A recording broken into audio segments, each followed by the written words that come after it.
Hello hi friends, എല്ലാ കൂട്ടുകാർക്കും സാന്ത്വന സീരിയലിൻ്റെ പുതിയൊരു റിവ്യൂയിലേക്ക് സ്വാഗതം.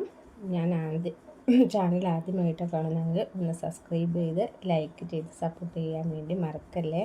അതുപോലെ തന്നെ ഓൾ ബട്ടണും ക്ലിക്ക് ചെയ്ത് ഹൈപ്പും കൂടി ഒന്ന് ചെയ്യാൻ മറക്കരുതേ കൂട്ടുകാരെ. അപ്പോൾ സാന്ത്വനത്തിൽ ഇനി വരാൻ പോകുന്ന ഒരു അടിപൊളി ഭാഗമായിട്ടാണ് പറയാൻ പോകുന്നത്. അങ്ങനെ അനുവിനെയും കൂട്ടിക്കൊണ്ട് ആലോക് തിരിച്ച് ദേവമംഗലത്തേക്ക് വരുവാണ്. ആ സമയത്താണ് ജീവൻ്റെ ബന്ധുക്കളും എല്ലാം തന്നെ അവിടേക്ക് എത്തുന്നുണ്ട് കേട്ടോ. അവരോട് എന്ത് പറയണമെന്ന് ഇവർക്ക് അറിയില്ല. ആ സമയത്ത് തന്നെ ആണെങ്കിൽ ദേവി പറയുകയാണ്, അനു മേക്കപ്പ് ചെയ്യാൻ പോയിട്ട് വന്നിട്ടില്ല എന്ന് പറയുകയാണ്. അത് തന്നെ ആവർത്തിക്കുകയാണ് മീനാക്ഷി മിത്ര.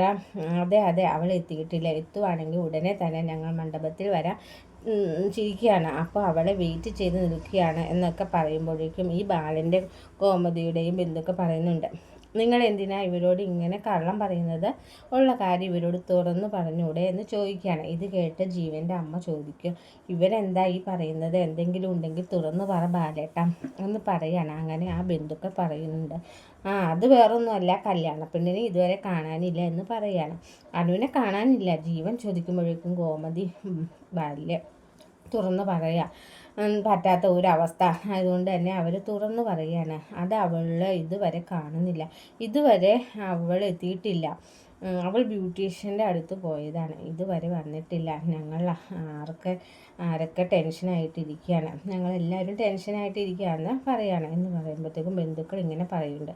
പിന്നെ അവരൊന്ന് പിറുപിറുക്കാൻ വേണ്ടി തുടങ്ങി കേട്ടോ. അപ്പോൾ തന്നെ നമ്മുടെ ജീവൻ്റെ അമ്മ പറയുന്നുണ്ട്, പിന്നെ അവൾ എവിടെ പോയാനാ പറയുന്നത്? അതപ്പോഴേക്കും അലോക് വണ്ടിയായിട്ട് അവിടേക്ക് വരുവാണ്. അലോകിൻ്റെ കഴുത്തിൽ കയറി പിടിക്കുകയാണ് ആകാശം. സത്യം പറയടാ, ഞങ്ങളുടെ പെങ്ങളെവിടെയാ? സത്യം പറ, നിനക്ക് അറിയായിരിക്കും ഞങ്ങളുടെ പെങ്ങൾ എവിടെയാ ചോദിക്കുമ്പോൾ നിങ്ങളുടെ ഞാൻ പെങ്ങളെ രക്ഷപ്പെടുത്താനാണ് നോക്കിയത്. നിർത്തട, രക്ഷപ്പെടുത്താനോ നോക്കിയതേ, നീ അനാവശ്യം പറയരുത്. എവിടെയാടാ ഞങ്ങളുടെ പെങ്ങൾ? പറയടാ, ഞങ്ങളുടെ പെങ്ങൾ എവിടെയെന്ന് ചോദിക്കുമ്പോഴേക്കും അലോക് പറയുന്നുണ്ട്, അതെ നിങ്ങളുടെ പെങ്ങൾ എല്ലാവരും അങ്ങോട്ട് അന്വേഷിച്ചു വന്നതൊന്നുമല്ല, നിങ്ങളുടെ പെങ്ങളാണ്. എന്നെ ആയിട്ട് ജീവിക്കാൻ ഞാനായിട്ടല്ലാതെ വേറെ ആരോടും ജീവിക്കാൻ പറ്റില്ല എന്നൊക്കെ പറഞ്ഞ് ഭയങ്കര വാശിയായിട്ട് എൻ്റെ അടുത്ത് ഇന്നലെ രാത്രി കരഞ്ഞു വരികയായിരുന്നു എന്ന് അലോക് പറയുകയാണ് കേട്ടോ. അനു കരഞ്ഞ് കാല് പിടിച്ച് വന്നതാണ്, വേറെ ആരുടെയും കൂടെ ജീവിക്കാൻ പറ്റില്ല, അലോകിൻ്റെ കൂടെ ജീവിക്കാനേ പറ്റുള്ളൂ എന്ന് അനു കാല് പിടിച്ച് കരഞ്ഞു എന്ന്. ഞാൻ പരമാവധി അവളെ പറഞ്ഞ് മനസ്സിലാക്കാൻ നോക്കി, നാളെ നിൻ്റെ വിവാഹമാണ്, വെറുതെ പ്രശ്നം ഉണ്ടാക്കല്ലേ, നിന്നെയും കാത്ത് ഒരു മണവാളൻ ചെക്കൻ അവിടെ ഉണ്ട്, നിന്നെയും കാത്ത് നിൻ്റെ വീട്ടുകാർ നിൽക്കുന്നുണ്ടെന്നൊക്കെ പറഞ്ഞ് മനസ്സിലാക്കാൻ നോക്കിയെങ്കിലും അവൾ അതൊന്നും മനസ്സിലാവുന്നില്ല. അവൾ എന്നെ തന്നെ മതിയെന്ന് പറഞ്ഞ ഒറ്റ കാലിൽ നിൽക്കുക അവൾ. അപ്പോൾ ഇതൊക്കെ കേൾക്കുമ്പോഴേക്കും ജീവൻ്റെ അമ്മ പറയണ്ട, ഓഹോ ഇനി അവൾ വന്നാലും ഈ വിവാഹം ഞങ്ങൾക്ക് വേണ്ട, ഇങ്ങനെ വേറൊരുത്തനെ സ്നേഹിക്കുന്ന പെണ്ണിനെയും അവൾ കൂടെ കല്യാണത്തിന് തലേന്ന് ഒളിച്ചോടിപ്പോയ പെണ്ണിനെയും ഒക്കെ ഞങ്ങൾ എന്തിനാണ് ഞങ്ങളുടെ കുടുംബത്തിൽ കയറ്റുന്നത് എന്ന് ജീവൻ്റെ അമ്മ ചോദിക്കും കേട്ടോ. ഇത് കേട്ട് നമ്മുടെ ബാലൻ പറയുന്നുണ്ട്, ഒരിക്കലും എൻ്റെ മോൾ അങ്ങനെയൊന്നും ചെയ്യില്ല, ഇവർ തെറ്റിദ്ധരിപ്പിക്കുക, ഈ അലോകിൻ്റെ സ്വഭാവം ശരിക്കും അറിയില്ല എന്ന് പറയുമ്പോഴേക്കും ജീവൻ പറയുന്നുണ്ട്, അമ്മേ ഒന്നും മിണ്ടാതിരിക്കെ, ഇവനെക്കുറിച്ച് അനു എന്നോട് പറഞ്ഞിട്ടുണ്ട്, ഇവൻ ലോക വൃത്തികെട്ടവനെ അനുവിൻ്റെ അടുത്ത് പ്രണയം കാണിച്ച് അടുത്ത് കൂടിയിട്ട് അനുവിനെ ചതിക്കാൻ വേണ്ടി നോക്കിയതാണ്, ഈ കഥകളൊക്കെ അനു എന്നോട് പറഞ്ഞിട്ടുള്ളതാണ് എന്ന് പറയുകയാണ്. ഇത് കേൾക്കുമ്പോഴേക്കും ബാലിനും കുമ്പനും ഞെട്ടിപ്പോവാട്ടോ. ഏട്ടന്മാരും എന്താ പറഞ്ഞത്? അത് ആൻറ്റി, അതേ അങ്കിളെ, അനു എന്നോട് കല്യാണത്തിന് മുമ്പ് തന്നെ ഇവനെക്കുറിച്ച് അലോകിനെക്കുറിച്ച് കാര്യങ്ങളൊക്കെ തന്നെ പറഞ്ഞതാണ്, ഇവനെയും ഇവൻ്റെ കുടുംബക്കാരെയും ഒക്കെ ഞങ്ങൾ പറയണേക്കാൾ മുമ്പ് തന്നെ എനിക്ക് നന്നായിട്ട് അറിയാം, ഇവൻ ചതിക്കുവാനും കൊല്ലാനും മടിയില്ലാത്ത ഒരുത്തനല്ലേ അലോക്, എനിക്ക് മനസ്സിലായി ഗോമതി ആൻറ്റി, ചേട്ടൻ്റെ മകനല്ലേ എന്നൊക്കെ ചോദിക്കുകയാണ് നമ്മുടെ ജീവൻ. അപ്പോൾ എല്ലാ കാര്യങ്ങളും അറിയാവുന്ന ഒരുത്തൻ തന്നെയാണല്ലോ ജീവൻ എന്ന് ആലോചിച്ചാൽ നിനക്ക് ഭയങ്കര സമാധാനമാവണം. ജീവൻ്റെ അമ്മ വേണ്ട, നീ എന്തൊക്കെ പറഞ്ഞാലും ശരി, ജീവൻ ഈ വിവാഹം ഞങ്ങൾക്ക് സമ്മതമല്ല, ഇങ്ങനെ ഒരുത്തൻ്റെ കൂടെ ഒളിച്ചോടിപ്പോയ പെണ്ണിനെ എന്തിനാണ് നിനക്ക്? ഇന്നലെ രാത്രി ഫുള്ളും അവൻ്റെ കൂടെയായിരുന്നു, അതുകൊണ്ട് ഇങ്ങനത്തെ ഒരു ബന്ധം മോനെ നിനക്കിനി വേണ്ട എന്ന് പറയുകയാണ് ജീവൻ്റെ അമ്മ. അമ്മ ഒന്നും മിണ്ടാതെ നിൽക്കുക എന്ന് പറയുകയാണ് ജീവൻ. ആ സമയത്ത് അലോകിനോട് ചോദിക്കുകയാണ്, ചോദിക്കുക കേട്ടോ ആകാശ്. മാറി മാറി ചോദിക്കുന്ന ഡാ സത്യം പറയടാ, ഞങ്ങളുടെ പെങ്ങളെ വിടുക, നീ ഇനിയെങ്കിലും സത്യം പറയടാ, ഞങ്ങളുടെ പെങ്ങളെ വിടുക എന്ന് ചോദിക്കുകയാണ്. അത് കേട്ട അലോക് പറയുക, ഞാൻ ഇന്നലെ രാത്രി ഫുൾ അവളെ ഉപദേശിച്ചുകൊണ്ടിരിക്കുകയായിരുന്നു. ഇന്ന് രാവിലെ അതേ അവളെ ഉപദേശിയായിരുന്നു. പക്ഷെ അവൾ അതൊന്നും കേൾക്കുന്നില്ല. അവസാനം ഇങ്ങനെയൊക്കെ പറഞ്ഞു മനസ്സിലാക്കി ഞാൻ ദേ അവളെ കൊണ്ടുവന്നിട്ടുണ്ട്. മുഹൂർത്തം കഴിഞ്ഞിട്ടൊന്നുമില്ലല്ലോ, അവളെ കൊണ്ടുവന്നിട്ടുണ്ട്. ജീവൻ തന്നെ അവളെ കെട്ടിക്കോ, അവളുടെ മനസ്സിൽ ഞാൻ തന്നെ ഉള്ളൂ. പക്ഷേ താൻ തന്നെ വിവാഹം കഴിച്ചോ എന്നൊക്കെ പറഞ്ഞിട്ട് നമ്മുടെ ഡോർ അല്ലെങ്കിൽ ഡോർ തുറക്കുമ്പോഴേക്കും അനു അവിടെ നിന്ന് വരുവാട്ടോ. വണ്ടിയിൽ നിന്ന് ഇറങ്ങി വരുവാണ്. അനുവിനെ കാണുമ്പോൾ തന്നെ എല്ലാവരും ഞെട്ടിപ്പോവാണ്. അനു നോക്കുമ്പോഴേക്കും നെറ്റിയിൽ സിന്ദൂരം ചേർത്തിട്ടുണ്ട്, കഴുത്തിൽ താലിമാല ഉണ്ട്. അപ്പോൾ ഇത് കാണുമ്പോഴേക്കും അലോകിനും ആകെ ഷോക്കാവും കേട്ടോ. ഇവളെന്താ ഈ കോലത്തിൽ, ഇവളെന്താ ഇങ്ങനെയൊക്കെ നിൽക്കുന്നത്, എന്താ കാരണം? അലോകും ആകെ ഷോക്കായിട്ട് നിൽക്കുകയാണ്. അപ്പോഴേക്കും അലോകിൻ്റെ അടുത്ത് ആകാശ് ചോദിക്കുന്നുണ്ട്, നല്ല കുത്തിനെ പിടിച്ചിട്ടാണ് ചോദിക്കണം, ഞങ്ങളുടെ പെങ്ങളെ നീ എന്താടാ ചെയ്ത് എന്ന് ചോദിക്കുമ്പോൾ, അനു നീ എന്താ കാണിച്ചേക്കുന്ന, നീ ഇതാ നെറ്റിയിൽ സിന്ദൂരം ചേർത്തേക്കുന്നത്, നിൻ്റെ കഴുത്തിൽ താലിമാല ഇട്ടിരിക്കുന്നത്, നീ അല്ലേ അലോക് എന്നെ വിവാഹം കഴിച്ചതെന്ന് അനു അപ്പം ചോദിക്കുക. ഇല്ല, ഇവളെ പറഞ്ഞ പച്ചക്കള്ളാണ്, ഞാൻ ഇവളെ വിവാഹം കഴിച്ചിട്ടൊന്നുമില്ല, എനിക്ക് അതിൻ്റെ ആവശ്യവുമില്ല എന്ന് പറയുകയാണ്. അപ്പോൾ അനു പറയുന്നുണ്ട്, അമ്മേ നിങ്ങൾ ക്ഷമിക്കണം, എനിക്ക് അലോകില്ലാതെ ജീവിക്കാൻ പറ്റില്ല. ഇന്ന് രാവിലെ ഞങ്ങളുടെ വിവാഹം കഴിഞ്ഞു, ഇവിടെ തൊട്ടടുത്തൊരു അമ്പലത്തിലാട്ടോ ഞങ്ങളുടെ വിവാഹം കഴിഞ്ഞത് എന്നൊക്കെ അനു പറയാണ്.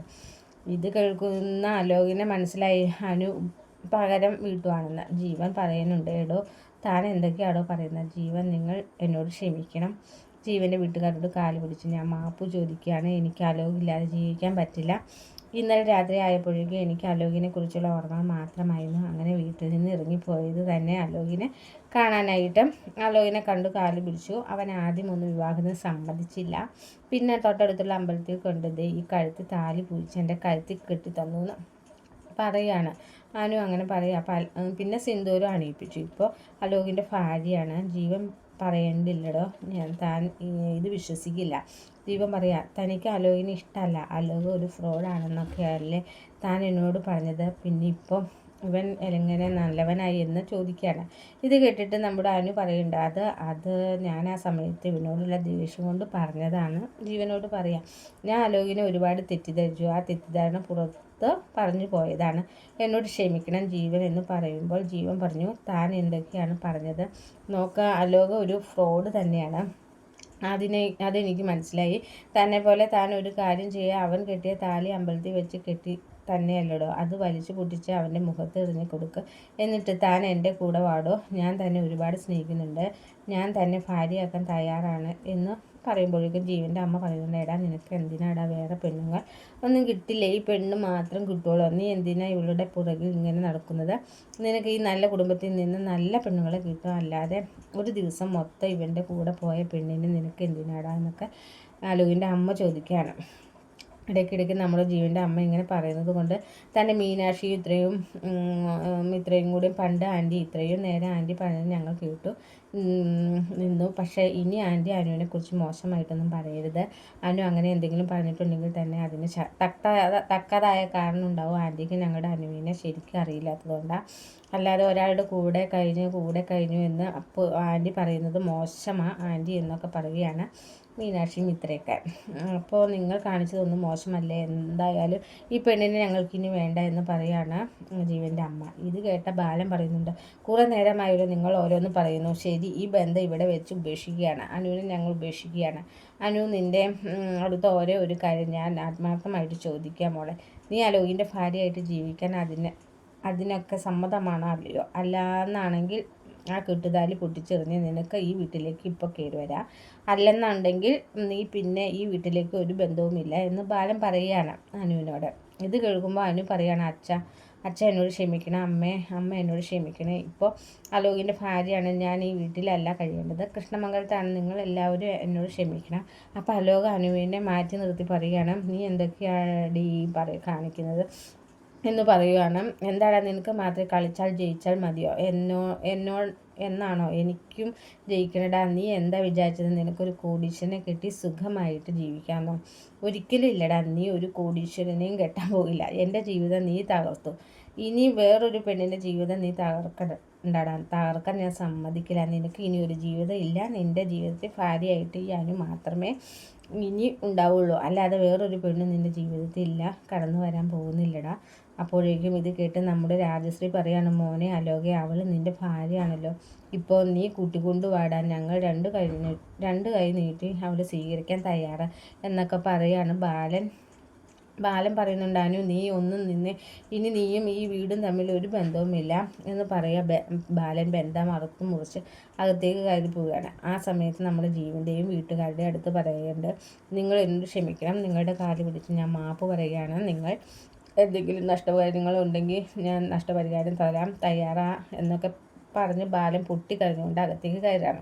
ഗോമതി അനുവിന് ദേഷ്യത്തിൽ ഇങ്ങനെ നോക്കുന്നുണ്ട്. അടി നീ തുലഞ്ഞു കൂടി എന്തൊക്കെ പറഞ്ഞ് ശപിച്ചാണ് ഗോമതി അകത്ത് കയറി പോണത്. മിത്രയ്ക്കും മീനാക്ഷിക്കും അടുത്തൊക്കെ നമ്മുടെ അനുവിനോട് അടുത്ത് വല്ലാത്ത ദേഷ്യം തോന്നുന്നുണ്ട്. അവരും ദേഷ്യത്തിൽ തന്നെ അനുവിനെ നോക്കി അകത്തേക്ക് കയറി പോവുകയാണ്. അനു ആണെന്നുണ്ടെങ്കിൽ വിഷമത്തിലാണെങ്കിലും എന്നാലും നമ്മുടെ അലോക് വിചാരിച്ച കാര്യങ്ങളൊന്നും നടത്തിയില്ലല്ലോ. അതിൻ്റെ ഒരു സന്തോഷം അനുവിൻ്റെ ഉള്ളിൽ ഇവിടേക്കോ ഉണ്ട് കേട്ടോ. അങ്ങനെ അനുവിനും ഒരു നോട്ടം നോക്കിയിട്ട് വണ്ടിയിലേക്ക് കയറി പോവാണ്.